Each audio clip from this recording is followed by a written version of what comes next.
Bonsoir et merci de nous rejoindre pour faire le tour de l'actualité en Moselle. Il sera question de santé, d'éducation, de culture et bien sûr de sport. Voici les titres de ce jeudi 26 janvier.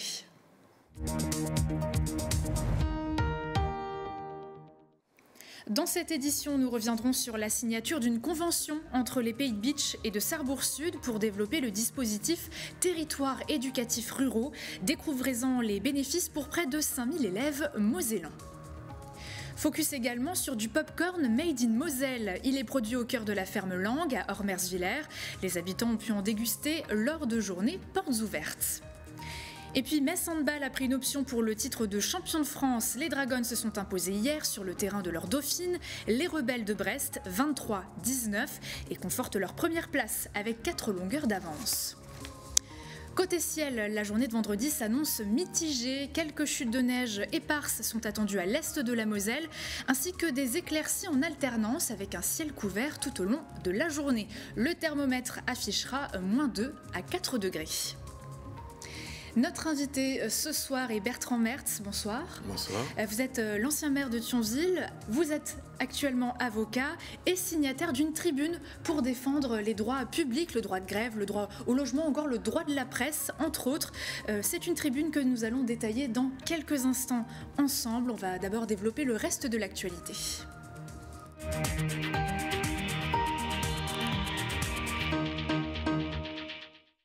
C'est un clap de fin pour le centre de vaccination du complexe Saint-Symphorien. Il ferme définitivement ses portes ce samedi 28 janvier après 700 jours d'ouverture. Souvenez-vous, il avait ouvert il y a tout juste 2 ans pour faire face à l'épidémie de Covid-19. Cet immense hôpital de campagne a vu des milliers de personnes défiler sous ses tentes blanches. On écoute le premier adjoint de la ville de Metz qui appelle à profiter de ces derniers jours d'ouverture.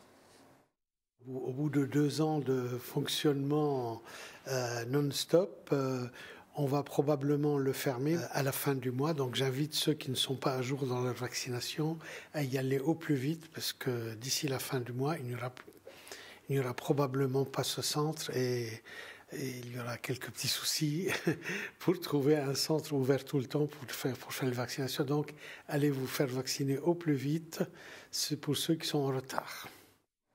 Attention, si vous êtes propriétaire, la taxe foncière pourrait faire un bond en avant à Metz. Il n'y a pas d'autre solution pour boucler le budget. Il faut augmenter la fiscalité locale, a expliqué le maire François Grosdidier au micro de France 3.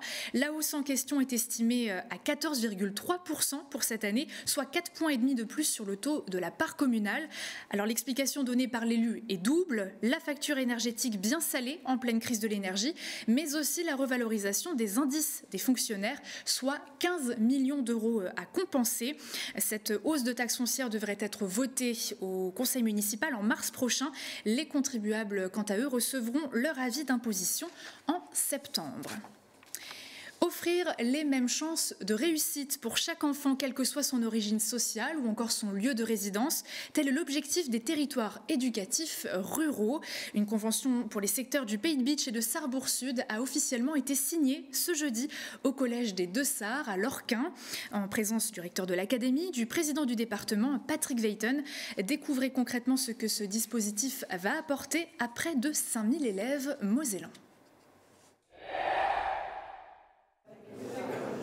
Ça y est, c'est officiel. Les conventions des territoires éducatifs ruraux sont signées. Les territoires de Sarrebourg-Sud et du Pays de Bitche, leurs 6 collèges et 56 écoles rattachées, travailleront en réseau pour concrétiser certains projets, comme au collège des Deux-Sarres à Lorquin. Les projets sont principalement déjà axés sur le premier degré, c'est-à-dire vraiment faire la découverte des sciences et je dirais tout le développement durable avec les élèves qui sont dans le primaire. Et puis il y a donc le développement des technologies par rapport aux web radios, voire aux web télévisions, qui sont en train aussi de se développer au niveau de nos 3 collèges. En renforçant l'accompagnement des élèves dans les territoires en situation d'isolement, le dispositif a pour ambition de garantir la réussite scolaire dès le plus jeune âge. Je pense par exemple au concours d'éloquence en réseau entre collégiens, à travers des approches d'ailleurs un peu diverses dans le cadre du concours, eh bien, qui non seulement permettent aux élèves de gagner sur le plan de l'éloquence, mais de gagner en confiance. Et gagner en confiance, c'est un vecteur de motivation supplémentaire et du coup un vecteur de réussite indéniable. Des aides pédagogiques sont donc assurées par l'Éducation nationale. Des aides matérielles sont aussi mises à disposition par le département. Le département apporte une contribution financière dans la capacité d'aller vers les lieux culturels, nous assumons le transport. Et puis c'est des moyens numériques, puisqu'on a doté chaque collège d'une imprimante numérique qui leur sert dans l'impression 3D. Au total, près de 5000 élèves mosellans sont concernés par ce dispositif. C'est une première sur le territoire est-mosellan après plusieurs années d'essais. La ferme Langue à Ormersvillers commercialise enfin son nouveau produit, du pop-corn. Les habitants ont pu en manger lors des dernières journées portes ouvertes au cœur de l'exploitation. Et parce que ce produit est plutôt insolite dans le monde agricole mosellan, eh bien les caméras d'M6 étaient également présentes pour mettre en lumière les deux exploitants au cœur du projet. C'est un reportage de nos confrères de Mosaïque Cristal. Du popcorn made in Beachland, une grande nouveauté que proposent Mylène et Anthony Lang sur leur exploitation à Ormersvillers. Grâce à leur petite machine, le public a pu déguster du popcorn à la cannelle et aux oignons lors d'une journée porte ouverte. C'est Mylène qui a eu l'idée il y a plusieurs années. C'est pour ça qu'on a essayé et du coup les premières années n'ont pas été très concluante, mais à partir de la 3e, 4e année, on a réussi à trouver une variété correcte, adaptée à notre climat, et du coup ça a fonctionné. Si Mylène s'occupe de la transformation, Anthony lui s'occupe de la récolte du maïs. La variété utilisée est tenue dans le plus grand secret. Il souhaite vraiment se démarquer en termes d'offres. Depuis le début, on a toujours été pris un peu pour des fous dans le secteur qui essayent plein de choses, qui regardent, et puis après voilà quoi. Il n'y a que les innovations comme ça qui peuvent fonctionner, quoi. Parmi le public se trouvent des visiteurs spéciaux. Une équipe de M6 était présente pour le tournage d'une nouvelle émission prévue pour fin février. Son but est d'aider les agriculteurs à se faire connaître et à diversifier leurs activités. Ils ont offert une machine à popcorn professionnelle à Mylène et Anthony. Un chef est aussi venu pour les aider à confectionner plusieurs autres recettes. Un soutien non négligeable pour ces acteurs du territoire. C'est la démonstration que lorsqu'un territoire se met en mouvement, lorsque ces acteurs évidemment s'engagent, innovent, lorsqu'une population encourage et soutient, cela produit évidemment du rayonnement, cela produit du développement économique, cela produit de l'attractivité, cela produit du plaisir pour celles et ceux qui viennent cet après-midi. La ferme Langue attend le retour de leur clientèle pour évaluer la demande. En plus de la vente sur place, les gérants ont commencé un partenariat avec le Super U de Rohrbach et la société Aperix à Meyerhof. Place à la culture maintenant. Exposition, cinéma et musique sont au programme de la culture d'Alicia Hublot.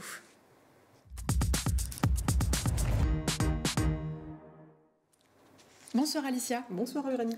On prend tout de suite la direction du centre Jacques Brel à Peuzeul qui dévoile en partenariat avec la ville de Thionville sa toute nouvelle exposition Bestiaire. Oui, une exposition, vous l'aurez compris, dans laquelle il est question d'animaux, les animaux sauvages, les animaux du quotidien, nos compagnons, les animaux également légendaires, mythiques, qui prennent une place importante dans l'histoire de l'humanité et bien sûr qui inspirent les artistes continuellement. Preuve en est ici avec une trentaine d'œuvres proposées par une dizaine d'artistes. Et je vous propose d'écouter tout de suite Caroline Rinaldi, la directrice du centre Jacques Brel, qui fait ici le jour sur certaines d'entre elles. L'exposition de Bestiaire, c'est 10 artistes, plus les planches de l'imagerie d'Épinal, très important. Et ce sont des artistes régionaux, nationaux et internationaux, dont l'une qui se trouve ici sur les murs de la salle blanche, qui s'appelle Sanna Kanisto, qui est finlandaise, et qui, elle... travaille donc la photographie, photographie les oiseaux et reconstitue l'environnement naturel des oiseaux en studio et essaye de capter, ici par exemple, leur envol ou des attitudes au plus proche du naturel.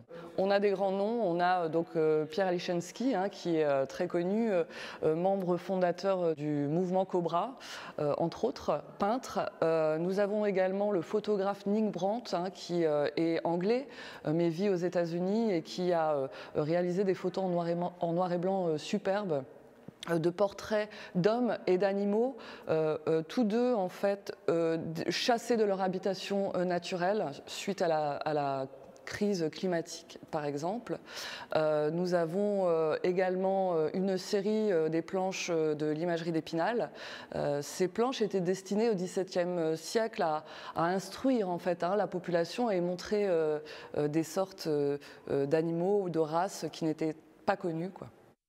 Voilà, sculpture, projection numérique, installation urbaine, peinture. L'exposition se veut didactique, j'en suis sûre, va vous émerveiller. D'ailleurs, je ne résiste pas à vous montrer cette œuvre de la Mosellane Sandra Bednarski, vous allez voir. Elle travaille à Blida, à Metz, et elle a réalisé ce loup en fil de fer. Pour cela a nécessité 1240 heures de travail. C'est époustouflant. Il est un petit peu plus grand que Grandeur Nature. C'est un travail exceptionnel. L'exposition est à découvrir donc dès ce soir jusqu'au 25 mars au centre Jacques Brel à Puzzle à Thionville. C'est une exposition que vous nous présenterez également plus en détail dans une prochaine boîte à malice. On va pousser à présent les portes des salles obscures avec l'association Cinéar qui propose à nouveau une très belle rencontre. Oui, une rencontre et rétrospective du réalisateur, scénariste et directeur de la photographie, Pedro Costa. Il est portugais. Il s'intéresse le plus souvent aux marginaux, aux travailleurs émigrés des quartiers populaires de Lisbonne, et cela de façon quasi documentaire. Et ce qui est bien, c'est qu'on va pouvoir découvrir 4 de ses films, pour la majorité en sa présence. Vitalina Varela, Dans la chambre de Vanda, ou encore Ouji, votre sourire enfoui. J'en parle parce que Pedro Costa, avec ce film, il a filmé une séance de montage de Jean-Daniel Huillier et Jean-Marie Straub, qui était messin, qui est décédé malheureusement l'année dernière. Et là, je vous propose un petit extrait d'une bande-annonce de Ventura, dans lequel il est question d'errance et d'exil. Sabe que eu trouxe para aqui? Foi minha filha, o Picon.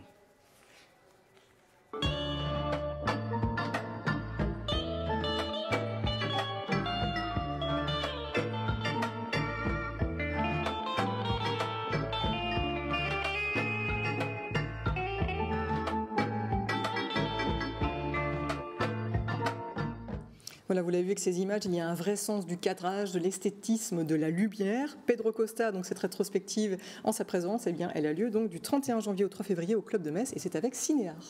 Un mot pour terminer au sujet du grand concert annuel de musique des sapeurs-pompiers de Thionville. Ah oui, exactement. Encore à Thionville, ça sera le dimanche 29 janvier. Au programme, un grand concert de musique issu de la série Game of Thrones, par exemple, du film Pearl Harbor, le chant de l'armée de la race de l'air, le chant de l'armée de l'air, Race d'Aiglon, Trumpet in the Night et d'autres. Également à noter qu'en première partie, eh bien, ce sont les élèves du Conservatoire de Thionville qui vont s'y coller, et la musique de sapeurs-pompiers qui vont interpréter par exemple des extraits d'Harry Potter, du Jour le plus long ou encore d'Avengers.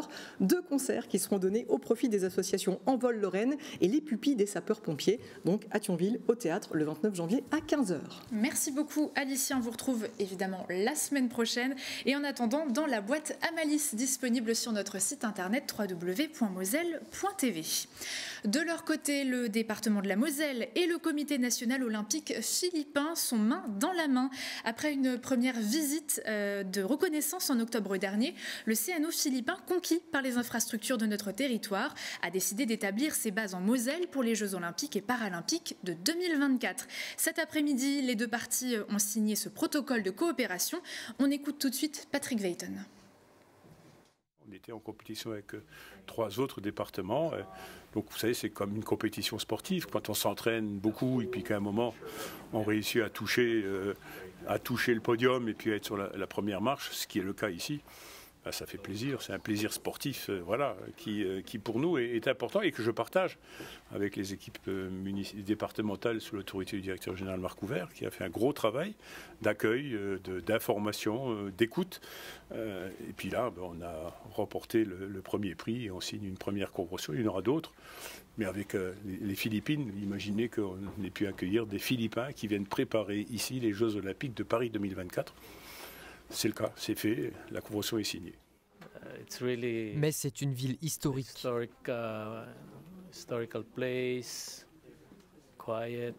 Calme. C'est l'endroit parfait pour s'entraîner. Ce mercredi soir, dans le Finistère, c'était le premier choc tant attendu de la saison entre Metz Handball et Brest-Bretagne Handball, les meilleurs ennemis. Et le club messin a prouvé qu'il était bien le patron du championnat de France. Concassé en première mi-temps, il est parvenu à appuyer sur l'accélérateur au retour des vestiaires pour s'imposer 23-19. À noter les performances de Camille Depuisé dans ses buts et de Christina Jorgensen, auteure de 8 réalisations. Cette victoire permet aux Dragons de prendre leur distance au classement. Elle compte désormais 4 points d'avance sur les rebelles et semble bien partie pour se coiffer d'une nouvelle couronne nationale. Ce succès vient aussi clore un mois de janvier exceptionnel avec 7 victoires en autant de rencontres. Prochain rendez-vous le mercredi 1er février face au Neptune de Nantes en quart de finale de la Coupe de France. Et puis toute l'actualité de Metz Handball sera retrouvée ce vendredi à 18h30 dans un nouveau numéro de Dragon Mag. Et Katerina Andriushina, la coach adjointe d'Emmanuel Mayonade, en sera l'invitée. Après l'officialisation de sa signature jusqu'en 2026, ce lundi, la nouvelle recrue du FC Metz, Giuliano Scucca, a été présentée aujourd'hui à la presse. L'attaquant de 24 ans s'est confié au micro de Moselle TV pour sa première interview pour son retour en France. International albanais avec 4 sélections, le numéro 11 avoue avoir réalisé son rêve, celui de jouer pour les Grenats. On l'écoute tout de suite. En fait, je me sens comme à la maison. C'est pour ça que je suis revenu, parce que j'avais des offres des autres équipes aussi. Et je me suis dit, écoute, je vais retourner chez moi. Je le disais, signer ici, c'est un rêve d'enfant. Tout de suite, vraiment, tu t'es dit, c'est pas possible. C'est incroyable que le FC Metz vienne me chercher. Ouais, je dis oui. Ouais, oui, dès que mon agent m'a dit, écoute, FC Metz, Bordeaux, AS Verona, comme tu l'as dit, j'ai dit FC Metz direct. Parce que, en fait, j'avais en fond de moi, je savais qu'un jour, je vais venir. Je ne sais pas pourquoi. Tu avais toujours ça dans un coin de ta tête, de revenir ici au FC Metz? Non, je me suis dit, je vais travailler fort pour que j'y arrive. Un entretien à voir dans son intégralité dans le Graouli Mag et sur notre chaîne YouTube. À quelques jours d'une autre journée de grève, le 31 janvier, contre la réforme des retraites, une tribune a été signée pour défendre les libertés publiques. Parmi les signataires, Bertrand Mertz, ancien maire de Thionville et avocat. C'est notre invité du jour.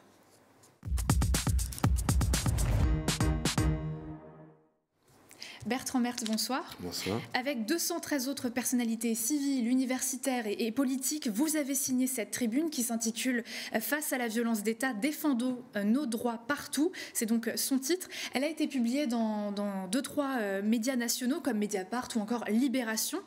Pourquoi avoir pris cette décision de faire partie des signataires ? D'abord, j'ai été sollicité par ce groupe qui s'est constitué, qui s'est réuni en visioconférence le samedi matin à plusieurs reprises. Donc, comme vous l'avez dit, c'est un groupe qui est composé au départ d'universitaires, notamment de sociologues, auxquels se sont joints des journalistes, des professionnels de justice, des avocats, mais aussi des créateurs, des écrivains. On note Annie Ernaux, notre récent prix Nobel de littérature. Et donc, l'idée, c'est de sensibiliser l'opinion publique à la question des libertés publiques, des droits individuels et collectifs. Alors, je sais que lorsqu'on vit sa vie normalement, qu'on va au boulot, etc., on se dit, bon, on vit dans un pays de liberté. Ce qui est vrai, c'est la grande tradition historique de la France. Moi, j'ai toujours en tête cette citation du général de Gaulle qui disait qu'il existe un pacte 2 fois millénaire entre la grandeur de la France et la liberté du monde. Mais ça veut dire que ça nous oblige, nous, la France.